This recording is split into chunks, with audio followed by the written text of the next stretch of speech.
புதிதாக அமையும் அரசிடம் நீங்கள் எதிர்பார்ப்பது என்ன? எந்த பிரச்சனைக்கு அரசு முக்கியத்துவம் கொடுக்க வேண்டும் என எதிர்பார்க்கிறீர்கள் என மக்களிடம் கருத்து கேட்டது புதிய தலைமுறை. அதற்கு மக்கள் அளித்த பதில்களை இப்போது பார்க்கலாம்.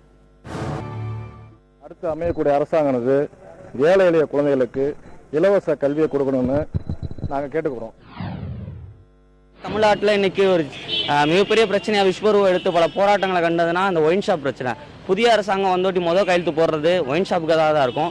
இளைஞர்கள் நாங்கள் எல்லாம் எதிர்பார்க்கறது ஒயின் ஷாப்புக்கு எதிராக போராடிட்டு இருக்கோம். அந்த ஒயின் ஷாப் இழுத்து மூடணும் அப்படிங்கிறதான் புதிய அரசிட்ட நாங்கள் எதிர்பார்க்குறோம்.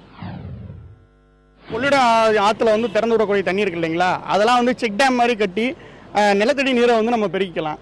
நம்ம கர்நாடகாவிலேருந்து தண்ணி கொடுக்கலான்னு பேசிக்கிட்டு இருக்கோம். ஆனால் வருஷம் மழை பெஞ்சா அதுலேருந்து வர தண்ணியெல்லாம் நம்ம நிறைய டிஎம்சி ஆற்றுல கலக்கிற மாதிரி தான் செஞ்சுக்கிட்டு இருக்கோம். அதை இந்த 5 வருஷத்தில் பிளான் பண்ணி அந்த வரக்கூடிய தண்ணியெல்லாம் தேக்கிறதுக்கு உண்டான ஏற்பாடுகள் பண்ணாங்கன்னா ரொம்ப நல்லா இருக்கும். நிறைய மரங்கள் அழிஞ்சிட்டு வருது. இதில் கருவேல மரம் நம்ம ஊரில் நிறையா இருக்குது. அதெல்லாம் கொஞ்சம் அழிச்சு கொஞ்சம் சரி பண்ணணும். அதுக்கேற்ற மாதிரி பெட்ரோல் மானியத்தை கொஞ்சம் குறைக்க மாதிரி கேட்டுக்கொள்கிறேன்.